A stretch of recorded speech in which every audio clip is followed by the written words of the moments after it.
Hi, this is Annette with a quick overview of the different work practices and reporting requirements that exist in the main processes within a conservation organisation. I'll look at the four key business processes and firstly what guides their practices, the system options available to them, and the types of reporting that come out of those processes. So starting with the people management process, the work practices in this area are guided by some fairly standard processes across all industries. HR processes have been evolving for as long as there's been businesses, so there's a long history of experience that has influenced practices here, and they continue to evolve through the collaborations amongst HR folks across all industries. In some areas, practices are governed by regulations, things like employment regulations, safety laws and the like.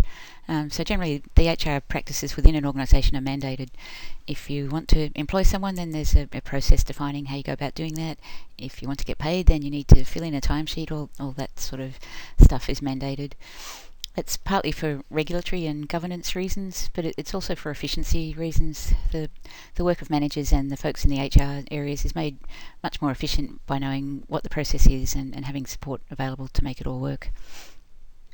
In terms of systems, non-for-profits are not all that well served. There's big HR systems available for large companies, but they're generally too expensive for smaller not-for-profits. Some functions like payroll might be managed through a finance system, but others, like training records and the like, might need to be tracked manually through spreadsheets.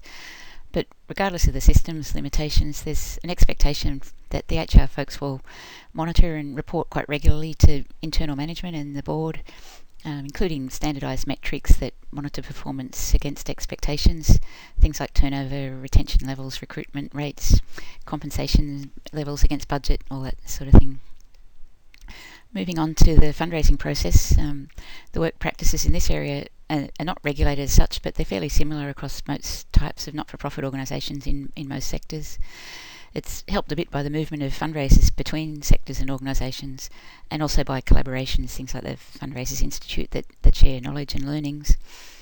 There's a significant external scrutiny, though, on the efficiency of fundraising operations by donors themselves, of course, and also by charity regulators and various rating agencies that collect and publish information about the organisation as a whole, but with an emphasis on the fundraising activities.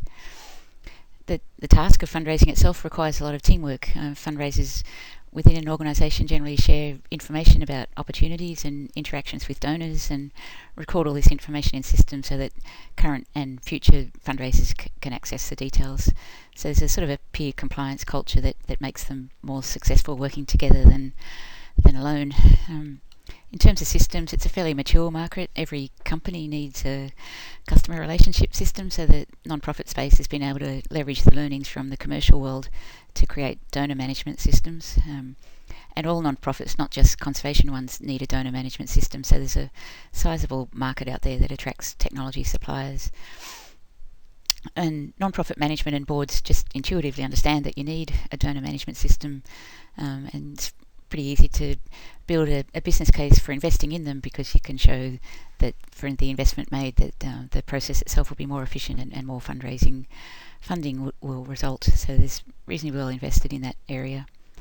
In terms of reporting, the system support actually helps with regular reporting, things like standardised metrics around donor numbers relative to plan, funding received versus budget, the funding that's in the pipeline, all of that can be fairly well reported and monitored.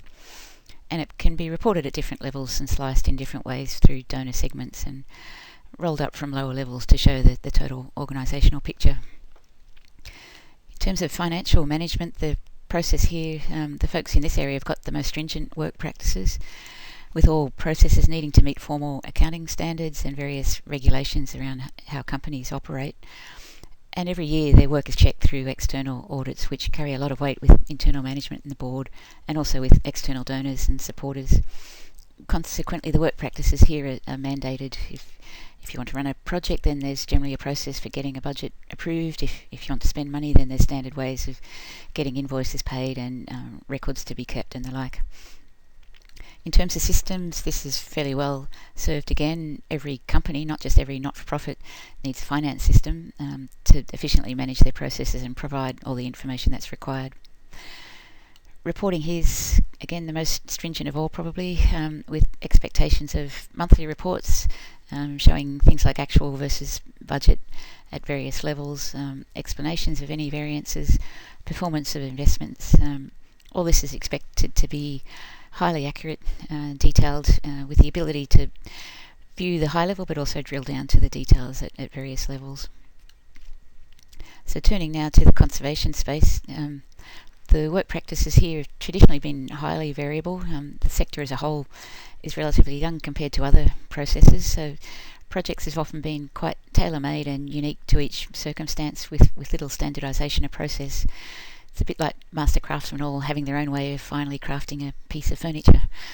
But in recent years, the main conservation NGOs have developed the open standards for the practice of conservation, pooling their experiences and developing a best practice process that helps to build robust conservation projects and adapt them based on the results being achieved so that the desired impact can actually be obtained.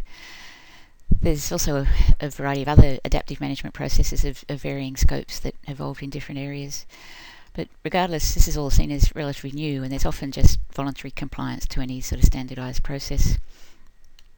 In terms of systems, the sector is fairly well served in terms of spatial systems because our needs here overlap with many other industries, so there's an active market for technology developers. So we get a variety of GIS systems available to us.